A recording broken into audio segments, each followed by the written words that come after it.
Now, if you have a conversation that goes like this, look, I drink 6, 8 beers a night. Look, I have a stressful job. I come home. I want to relax. I would just want everybody to leave me alone. I don't think it's any big deal if I have a 6 beers or maybe a few more than that every night. I need to relax. I just want to relax. I want everybody to just leave me alone and I want to relax. And I don't want to be bothered. I don't want to be, pestered about this problem because, I don't have a problem with it. It's not affecting anything in my life. And if you have a problem with it, then it's your problem. It's not my problem. Maybe you ought to, consider what I have to go through in my day. So, you're the one with the problem, not me. Now, if you're having a conversation that's anything remotely like this, albeit a son or a daughter or a spouse or a parent or a friend or anybody in your life, and they're gaslighting you, they're in denial, and they're deflecting it back to you because you're the one who's bringing up the subject. So here's a litmus test.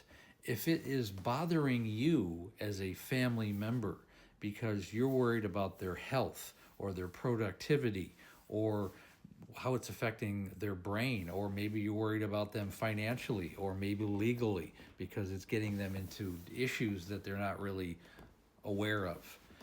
This is a serious issue, and this is the period where you should, you know, double down on your priorities and double down on your boundaries. And boundaries can go like this. Look, I don't, you have a problem. It's not 6 or 8 beers a night. It's more like 10 or 12. We find them all over the house. You hide them. I found vodka bottles. I found other stuff other than just beer. This has been going on for way too long, and it's affecting our relationship. Look, you seem like you're foggy half the time. You don't really care about anything but the drinking.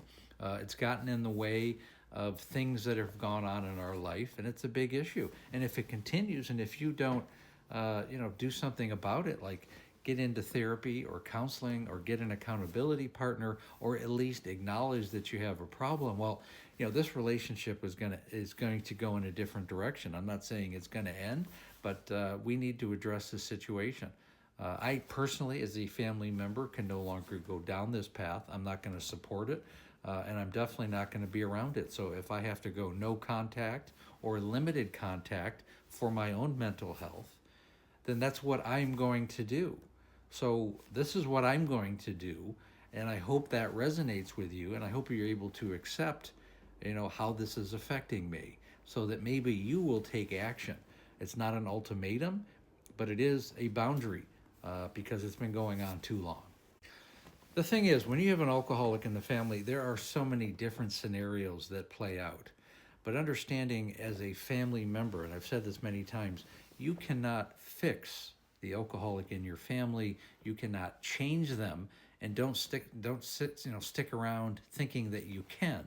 Don't think that your actions are somehow going to change them, because, not to disparage the alcoholic, but quite often they may placate you by going to an AA meeting or to a smart recovery meeting, or they might even go to a rehab, but they need to be going for the right reasons, and they need to be genuinely working on themselves for the right reasons, not because they got a DUI and they need to placate the court, or not because they need to placate their family members. They're doing it because they genuinely want to change their life and change the path that they've been going on.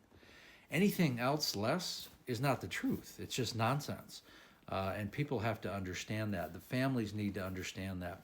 So instead of getting wrapped up in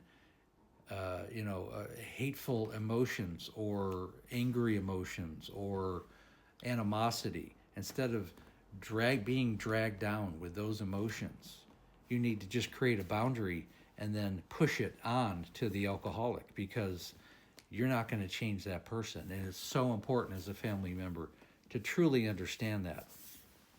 And of course, there's so many different variations of what we're talking about, because every situation is a little bit different. But if you get something generically along that line, like they ask you, well, I have people ask me all the time, I drink like 6 or 7 beers or 10 beers or 15. Do you think that's a problem?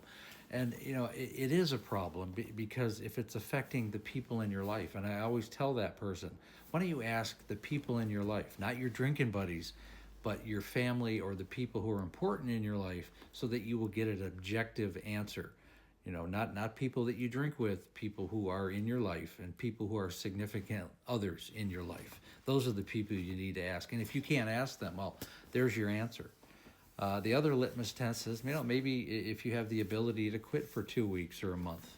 We just got over Sober October. If you were able to quit for 31 days, that may be an indication that you're either healing, or you may not have an issue. But if you can't go more than a few days, then obviously, yeah, it's an issue.